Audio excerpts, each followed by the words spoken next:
All right, what's going on, everybody? It is Friday. Yeah, Friday, June 10th. Not such a happy day, not such a great day to celebrate. We had actually 2 lousy days, man. I want to talk about this. There's actually a lot I want to go over, so I hope you stick with me through the whole video because I think it's important. Let me just start off by saying that I was surprised by the magnitude of yesterday's decline and today's decline. And I'll tell you why that surprised me, because, as I've been letting you guys know, the fiscal, the liquidity flows, the fiscal flows have really picked up from May.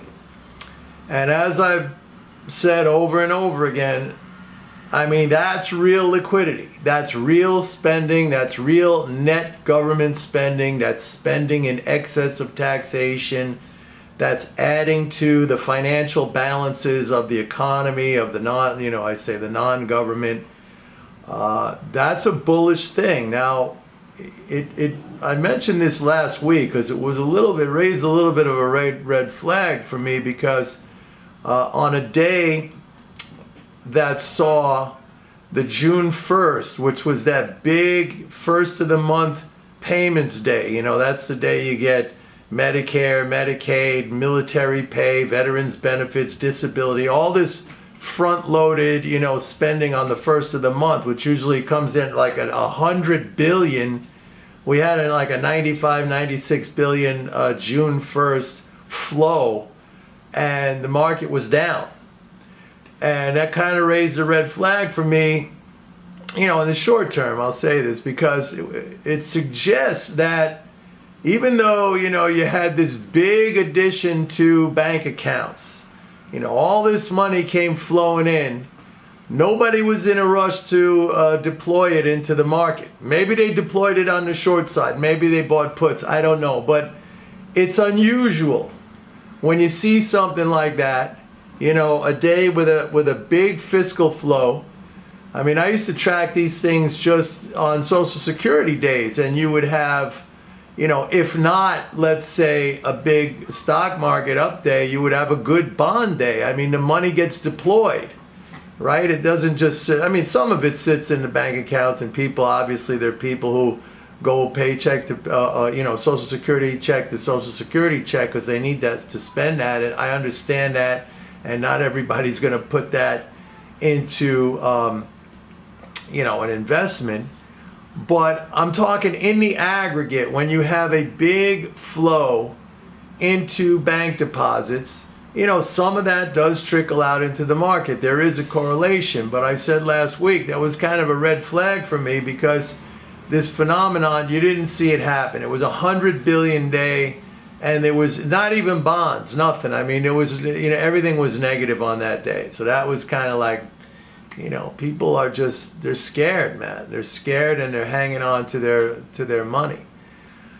So you have that. So again, I was I'll be honest with you, I was surprised at the magnitude of yesterday's sell-off and today's sell-off, because the flows have been very good. All right, we're running a 10-day average of daily fiscal flows of like 38 billion. Man, that's like a 676 billion month.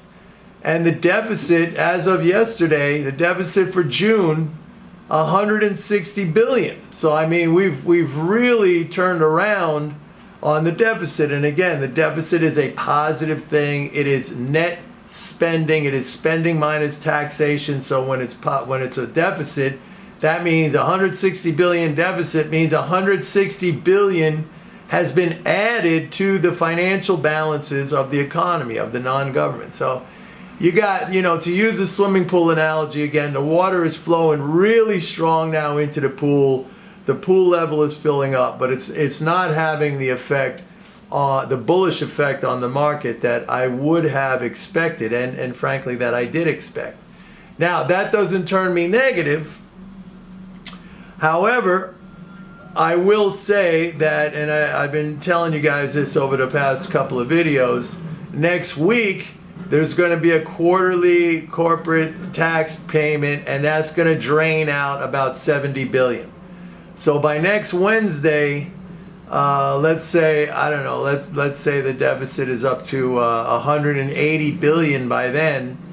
We're going to see a drain out of that of 70 billion, so it should probably take us back down a deficit for June, as of June 15th, probably going to be in the area of 110 or 100 billion. It's still good. I mean, last month, May, we ended up with a total deficit for the month of 86 billion. So even if it's 100 billion, even if that's it for the month, which it won't be because we got a whole second half of June to go, but even if that's it for the month, you know, the level of the pool is going up. So that's a positive thing. So everything that is happening right now with respect to the market selling off is, and I could say this with absolute certainty, okay? It's all about fear and worry and emotion about inflation and about interest rates, okay? Now, I'm not going to do a whole thing on inflation again because, you know, I've been telling you guys about that, you know, there's two sides to the coin. I mean, we don't like paying more money for stuff, and it drains out, you know, our bank accounts, but it flows to someone. And the best example I can give you right now, if you were just 100% long energy stocks in your portfolio, you'd be having the greatest time right now, okay? And that's what inflation would do for you. I mean, you would be the recipient of those flows that, you know, we're all paying for gasoline or diesel fuel or whatever, okay? I'm not going to get into a whole inflation, you know, breakdown again now, but I'll just put that out there. Now, today's number was a bad number.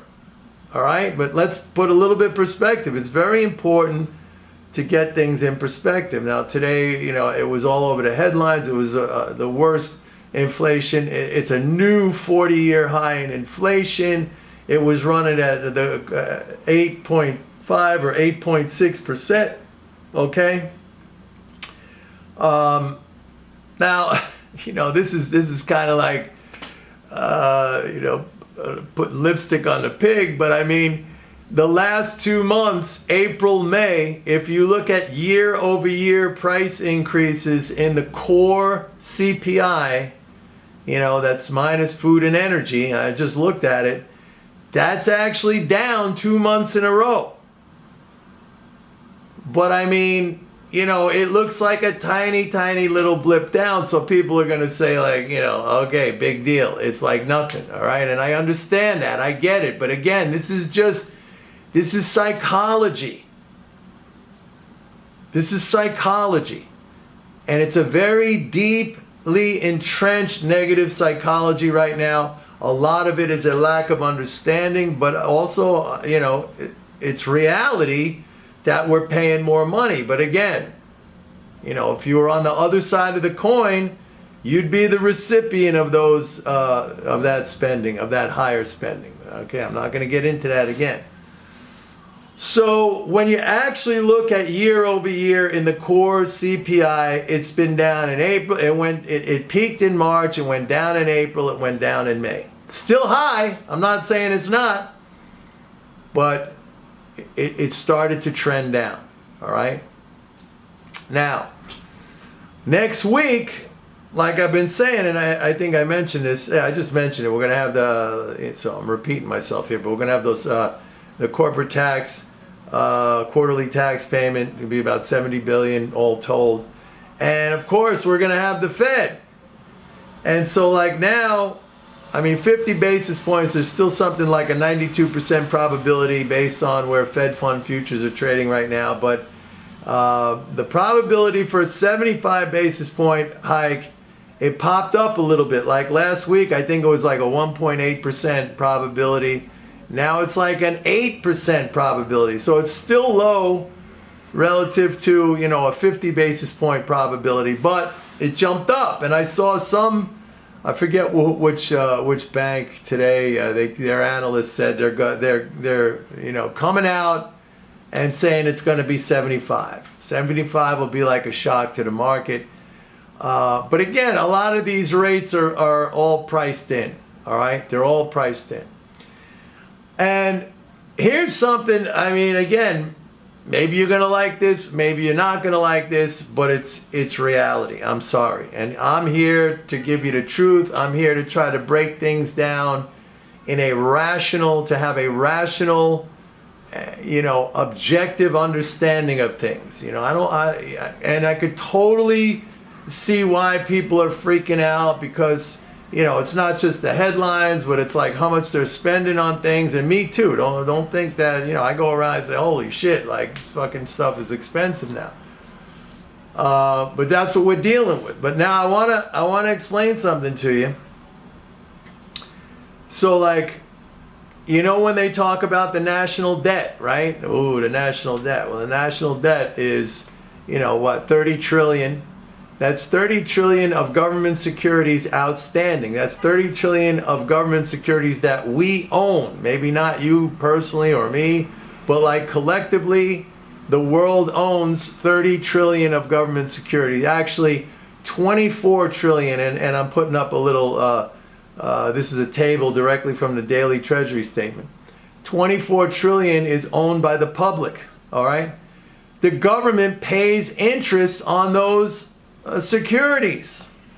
So when the Fed raises interest rates, all right, that raises the interest payments to the holders of those securities. And again, you might say, well, Mike, it's not fair because, you know, it's only rich people who have that, or banks or whatever. Look, it's a smattering of, look, it's wealthy people, it's institutions, it's pension funds for people who eventually are going to retire or who are retiring. It's individuals too. Again, I look at it in the aggregate, which means like the swimming pool. You know, for me, it's like, okay, well, the water might be going in at one end of the pool, but then it tends to circulate around. Now, think about this for a second. On 30 trillion, okay, the Fed has already, by next Wednesday, the Fed will have increased interest rates by 1.25%, right? We started out at 25 basis points. Now it's going to be 150. 1.25% on 30 trillion is $375 billion addition to the income flows to the economy. That is 375 billion addition to personal interest income. That's like half the defense budget. All right? Now, it doesn't happen all at once in one jolt, because, you know, these securities, the outstanding, you know, they got to mature over time. New ones have to be issued. But like, I'm trying to show you, like I said, there's two sides to the coin when you talk about inflation or deflation. When you talk about interest rates up or down, there's two sides to the coin. Like, somebody loses out, somebody benefits. And this you know, we talk about the national debt like it's this terrible, horrible thing. But the reality is, that's 30 trillion that is owned by entities, and the government pays interest on that. And we've already gone up 125 basis points, which equates eventually to an additional 375 billion of interest income flows into the economy. That is not chicken feed, my friends. That is half the budget of the Defense Department. So you got to keep these things in mind. Look, I understand you get all freaked out and you know, panicky, and these headlines and everything looks like it's going to hell, but like, you really have to have some perspective on this. And the best times to buy stocks is, like today, there came out that said consumer sentiment is the worst ever recorded. Go back and check a chart of consumer sentiment when it was like the highest ever. That was the top in the freaking market, okay? So that's a contrarian indicator. Anyway, that's what I'm leaving you off with today, folks. I hope you have a great weekend. Maybe I'll come to you tomorrow in a video. If not, have a great weekend. Bye.